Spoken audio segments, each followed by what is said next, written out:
കിണറിനേക്കാൾ എത്രയോ വലുതാണ്. That woman drank of it. ആ സ്ത്രീ കുടിച്ചു. And her life was changed. അവളുടെ ജീവിതത്തിന് മാറ്റമുണ്ടായി. Her whole life was changed. അവളുടെ ജീവിതം മുഴുവനായിട്ട് മാറി. Her village came to know about that. അവളുടെ ഗ്രാമക്കാർ അറിഞ്ഞു. Her village was changed. ആ ഗ്രാമത്തിന് മാറ്റമുണ്ടായി. You could be like that woman this evening. ഇന്ന് രാത്രി ആ സ്ത്രീയെ പോലെ നിങ്ങൾക്കുമായി തീരാൻ കഴിയും. If you come and drink of the water, the living water the Lord Jesus Christ gives today. നമ്മുടെ കർത്താവ് നൽകുന്ന ജീവനുള്ള വെള്ളം കുടിക്കുന്ന നിങ്ങൾക്ക്, first of all we see here the breadth of the love of the Lord Jesus. കർത്താവിന്റെ സ്നേഹത്തിന്റെ ആ വിശാലത കാണുന്നു. Secondly, we find in John's Gospel chapter 8, യോഹന്നാന്റെ സുവിശേഷം 8-ാം അധ്യായത്തിലേക്ക് വരുമ്പോൾ, there we find the length of the love of the Lord Jesus ആ Christ. സ്നേഹത്തിന്റെ നീളത്തെക്കുറിച്ച് കാണുവാൻ കഴിയും. Because as he was talking to those people of then, ആ ആളുകളോട് നമ്മുടെ കർത്താവ് സംസാരിക്കുമ്പോൾ, those people could not really understand what he was talking. കർത്താവ് പറയുന്ന കാര്യം അവർക്ക് വ്യക്തമായിട്ട് മനസ്സിലാക്കാൻ കഴിയുന്നില്ല. So in John's Gospel chapter 8 and verse 39, യോഹന്നാന്റെ സുവിശേഷം 8-ാം അധ്യായം അതിന്റെ 39-ാം for വാക്യം, Jews and those people, their father Abraham was someone very great to them. യഹൂദന്മാർക്ക് അവരുടെ പിതാവായിരിക്കുന്ന അബ്രഹാം ഒരു വലിയ മനുഷ്യനാണ്. So they boasted about their father Abraham. അബ്രഹാമിനെ കുറിച്ച് അവർ പ്രശംസിക്കുന്ന വ്യക്തികളായിരുന്നു. They answered and said unto him, Abraham is our father. അവർ അവനോട് Abraham ആകുന്നു ഞങ്ങളുടെ പിതാവ്. I cannot go into the discussion there. അവരുടെ ആ വിശദീകരണത്തിലേക്ക് സംഭാഷണത്തിലേക്ക് പോകാൻ എനിക്ക് കഴിയില്ല. But come to verse 53. അതിന്റെ 53-ാം വാക്യത്തിലേക്ക് They വരാം. asked him a question like this. അവരിങ്ങനെ ചോദ്യം ചോദിക്കുന്നു, Are thou greater than our father Abraham which is dead? ഞങ്ങളുടെ പിതാവായ അബ്രഹാമിനേക്കാൾ നീ വലിയവനോ? Are you greater than our father Abraham?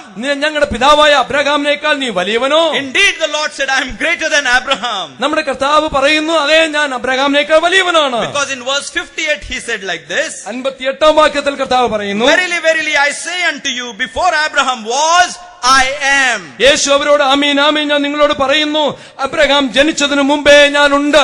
Remember, he didn't say before Abraham was, I was. ഞാൻ അബ്രഹാമിന് മുമ്പ് ഉണ്ടായിരുന്നു എന്നല്ല കർത്താവ് പറഞ്ഞത്. But he says before Abraham was, I am.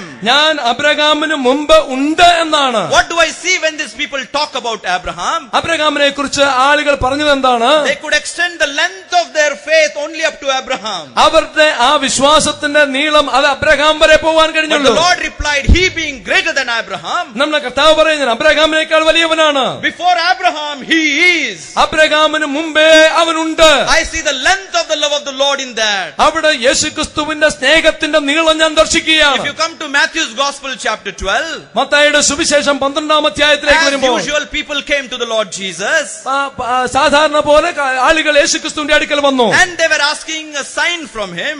അവനിൽ നിന്ന് ചില അടയാളങ്ങൾ പ്രതീക്ഷിക്കുകയാണ്. Matthew's Gospel chapter 12. മത്തായിയുടെ സുവിശേഷം 12-ാം But അധ്യായം. the Lord replied to them, no other sign would be given to them except for the sign of Jonas. യോനയുടെ അടയാളമല്ലാതെ മറ്റൊരു അടയാളം അവർക്ക് ലഭിക്കില്ല എന്ന് കർത്താവ് പറഞ്ഞു. You can read in verse 38. അതിന്റെ 38-ാം വാക്യം വായിക്കുക. But then in verse 39, 39-ാം വാക്യം കൂടെ, an evil and adulterous generation seeketh after a sign, and there shall be no sign be given to it but the sign of the prophet Jonah. ദോഷവും വ്യഭിചാരമുള്ള തലമുറ അടയാളം തിരയുന്നു, യോന പ്രവാചകന്റെ അടയാളമല്ലാതെ അതിന് അടയാളം ലഭിക്കുകയില്ല. For as Jonah was 3 days and 3 nights in the whale's belly, so shall the Son of Man be 3 days and 3 nights in the heart of the earth. യോന കടലാനയുടെ വയറ്റിൽ 3 രാവും 3 പകലും ഇരുന്നതുപോലെ മനുഷ്യപുത്രൻ 3 രാവും 3 പകലും ഭൂമിയുടെ ഉള്ളിലിരിക്കും. Notice the next sentence in verse 41. 41-ാം വാക്യം നിങ്ങൾ ശ്രദ്ധിക്കുക. The men of Nineveh shall rise in judgment with this generation and shall condemn it, because they repented at the preaching of Jonah, and behold, a greater than Jonah is here. നിനവേക്കാർ ന്യായവിധിയിൽ ഈ തലമുറയോട് ഒന്നിച്ച് എഴുന്നേറ്റതിനെ കുറ്റം വിധിക്കും. അവർ യോനയുടെ പ്രസംഗം കേട്ട് മാനസാന്തരപ്പെട്ടുവല്ലോ. ഇതാ ഇവിടെ യോനയിലും വലിയവൻ. Here is the third thing that is spoken.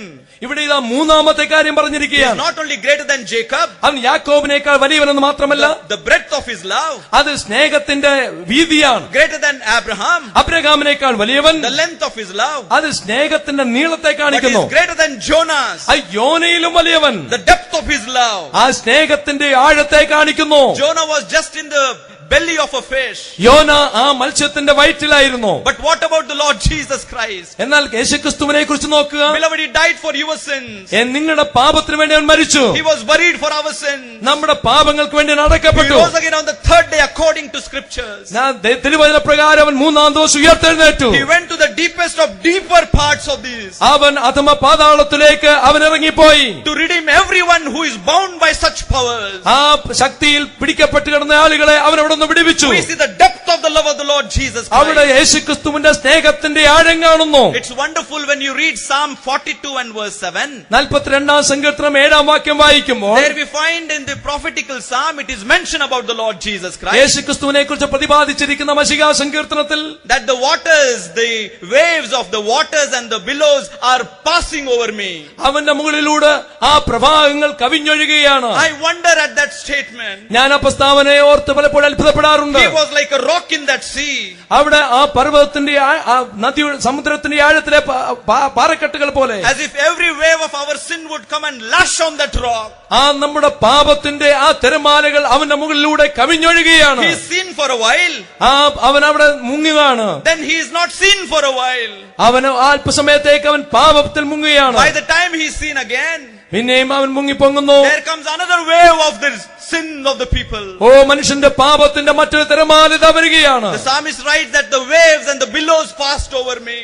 സങ്കീർത്തനക്കാരൻ എഴുതുകയാണ്, പ്രവാഹങ്ങൾ എന്റെ മീതെ ഇത് കവിയുകയാണ്. When the time for physical deliverance of his disciples came in his life, ശിഷ്യന്മാരുടെ ജീവിതത്തില് ശാരീരികമായ ഒരു രക്ഷ ആവശ്യം വന്നപ്പോൾ he walked on the waves.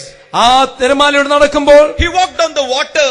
അവൻ വെള്ളത്തിലൂടെ നടന്നു. And he delivered them physically. അവരെ ശാരീരികമായിട്ട് അവരെ രക്ഷിച്ചു. But for our spiritual deliverance, എന്നാൽ നമ്മുടെ ആത്മീക രക്ഷയ്ക്ക് വേണ്ടി beloved, he allowed that the waves of our sins might roll over him. നമ്മുടെ പാപത്തിന്റെ തിരമാലകൾ അവന്റെ മുകളിലൂടെ പ്രവഹിക്കുവാൻ അവൻ അനുവദിച്ചു. Oh, the depth of the love of the Lord Jesus ആ Christ. യേശുക്രിസ്തുവിന്റെ സ്നേഹത്തിന്റെ ആഴം അത്രമാത്രമായിരുന്നു. He is greater than Jonah. അവൻ യോനയിലും വലിയവനാണ്. Look at the next verse in Matthew 12:42. യോഹന്നാന്റെ സുവിശേഷം 42 വാക്യത്തിൽ The queen of the south shall rise up in the judgment with this generation and shall condemn it, for she came from the uttermost part of the earth to hear the wisdom of Solomon, and behold, a greater than Solomon is here.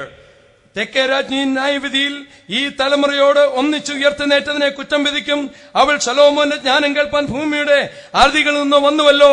ഇവിടെ ഇതാ ശലോമോനിലും വലിയവൻ. He is greater than Solomon. അവൻ ശലോമോനിലും വലിയവനാണ്. Did not he walk one time with the disciples അവൻ ഒരിക്കൽ ശിഷ്യന്മാരോടുകൂടെ നടന്നപ്പോൾ and just plucked a lily of the grass? ആ വയലിലെ ഒരു പൂവിനെ അവൻ And പറിച്ചെടുത്തു. he said, not even Solomon was arrayed like this. എന്നിട്ട് പറഞ്ഞു, ശലോമോൻ പോലും അവന്റെ സൗന്ദര്യത്തിൽ ഇത്രമധികം സൗന്ദര്യമുള്ളവനല്ല. Here is one greater than Solomon. ഇവിടെ ഇത് ശലോമോനിലും വലിയവൻ. Solomon was one. If you ask to the queen of Sheba, she will tell you.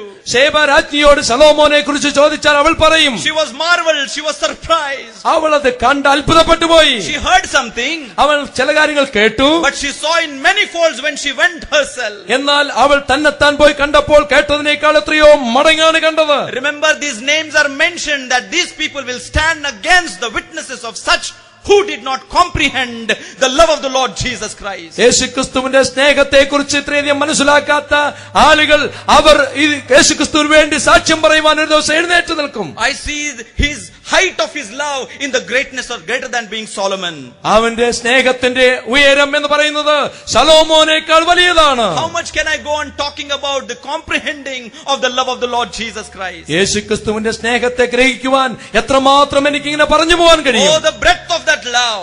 അവന്റെ സ്നേഹത്തിന്റെ വീതി Greater than Jacob. അത് യാക്കോബിനേക്കാൾ വലുതാണ്. Oh, the length of that love. ആ സ്നേഹത്തിന്റെ നീളം Greater than Abraham. അത് അബ്രഹാമിനേക്കാൾ വലുതാണ്. Oh, the depth of that love. ആ സ്നേഹത്തിന്റെ ആഴം Greater than Jonas. അത് യോനയിലും വലിയതാണ്. Oh, the height of that love. ആ സ്നേഹത്തിന്റെ ഉയരം Greater than Solomon. അത് ശലോമോനേക്കാൾ വലിയവനാണ്. Beloved, have you ever comprehended this love? ഈ സ്നേഹത്തെ നിങ്ങൾ ഗ്രഹിച്ചിട്ടുണ്ടോ? Don't stop there. അവിടെ നിർത്തരുത്. Again we look at John 3:16. യോഹന്നാൻ 3:16 പിന്നെയും ശ്രദ്ധിച്ചാൽ Not only we are demanded or commanded or to look to comprehend the love of the Lord. ദൈവ സ്നേഹത്തെ ഗ്രഹിക്കുവാൻ മാത്രമല്ല Whatever dimensions that we have talked about. നാം സംസാരിച്ചതായിരിക്കുന്ന അളവുകൾ മാത്രമല്ല, The desire of the Lord that we should be constrained with that love. ആ ദൈവം ആഗ്രഹിക്കുന്ന സ്നേഹത്താൽ നാം That's നിർബന്ധിക്കപ്പെടണമെന്നാണ്. what Apostle Paul said in 2 Corinthians chapter 5 and verse 14. അവിടെ അപ്പോസ്തലനായ പൗലോസ് 2 കൊരിന്ത്യർ 5-ാം വാക്യത്തിൽ ആ കാര്യമാണ് പറയുന്നത്. We are constrained with the love of the Lord Jesus Christ. യേശു ക്രിസ്തുവിന്റെ സ്നേഹത്താൽ നിങ്ങൾ നിർബന്ധിക്കപ്പെടുന്നു. What is that love that he was constrained with? ഏത് സ്നേഹത്താലാണ് അവൻ നിർബന്ധിക്കപ്പെട്ടത്? Take once again John 3:16. യോഹന്നാൻ 3:16 ഒരിക്കൽ കൂടെ First നോക്കുക. of all, I find it was a seeking love. അത് അന്വേഷിക്കുന്ന സ്നേഹമാണ്. For God so loved the world. ദൈവം ലോകത്തെ സ്നേഹിച്ചു. Why should God love this world? എന്തിനാണ് ദൈവം ലോകത്തെ സ്നേഹിച്ചത്? The world that is in corruption. ഈ ലോകം അത് അഴിമതിയിൽ The കഴിയുകയായിരുന്നു. world that is apostate. ആ ലോകം വിശ്വാസത്തിൽ നിന്ന് പിന്നോക്കം The പോയിരിക്കുകയായിരുന്നു. world that has turned their back to God. ലോകം ദൈവത്തിന് നേരെ അവരുടെ പിറകുവശം തിരിച്ചിരുന്നു. The world that has denied the words of God. ദൈവവചനത്തെ അവർ The തിരസ്കരിച്ചിരുന്നു. world that delights to live in the pleasures of sin. പാപത്തിന്റെ ഭോഗങ്ങളിൽ ജീവിക്കുവാൻ ആഗ്രഹിച്ച ലോകം. Yet he loved you and me.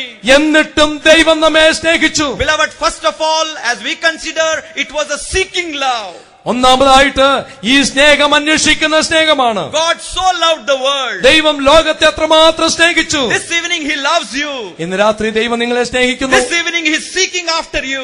ഇന്ന് രാത്രി അവൻ നിങ്ങളെ അന്വേഷിക്കുന്നു. There is nobody who came seeking after man like this. ഇതുപോലെ മനുഷ്യനെ അന്വേഷിച്ചു വന്നിട്ടുള്ള ആരുമില്ല. What happened in the Garden of Eden? Eden തോട്ടത്തിൽ എന്താണ് സംഭവിച്ചത്? Man has committed sin. മനുഷ്യൻ പാപം ചെയ്തു. Man has disobeyed God. ദൈവത്തോട് അനുസരണക്കേട് He കാണിച്ചു. knew his nakedness. അവൻ നഗ്നനായി തീർന്നു. For sin will only show the shame of people. പാപം മനുഷ്യന്റെ നഗ്നതയെ മാത്രമേ കാണിക്കുകയുള്ളൂ. But then he was hiding behind the bush. അവൻ ഇതാ കുറ്റിച്ചെടികളുടെ മറയുകയാണ്. He was trying in vain to cover his nakedness. അവന്റെ നഗ്നത മറയ്ക്കുവാൻ ശ്രമിക്കുകയാണ്. God knew that. ദൈവം അത് അറിഞ്ഞു. But I was surprised when I read it. ഞാനത് വായിക്കുമ്പോൾ അത്ഭുതപ്പെടാറുണ്ട്. He came once again as usual in the garden again. പതിവ് പോലെ നമ്മുടെ കർത്താവ് പിന്നെയും ആ തോട്ടത്തിലേക്ക് ഇറങ്ങി വന്നു. And the first question that comes from the mouth of God. നമ്മുടെ കർത്താവിന്റെ വായിൽ നിന്ന് പുറപ്പെട്ട ആദ്യത്തെ ചോദ്യം ഇതായിരുന്നു. Adam, where are you? ആദമേ നീ എവിടെയാണ്? Adam, where are you? ആദമേ നീ എവിടെയാണ്? Who is God like this who would seek after man? ഇതുപോലെ മനുഷ്യനെ അന്വേഷിക്കുന്ന ദൈവം വേറെ ഏതുണ്ട്? He knew everything. അവൻ സകലവും അറിയുന്നു. Then why is he asking that question? പിന്നെ എന്തിനാണ് അങ്ങനെയുള്ള ചോദ്യം He ചോദിക്കുന്നത്? wants Adam to know that he shouldn't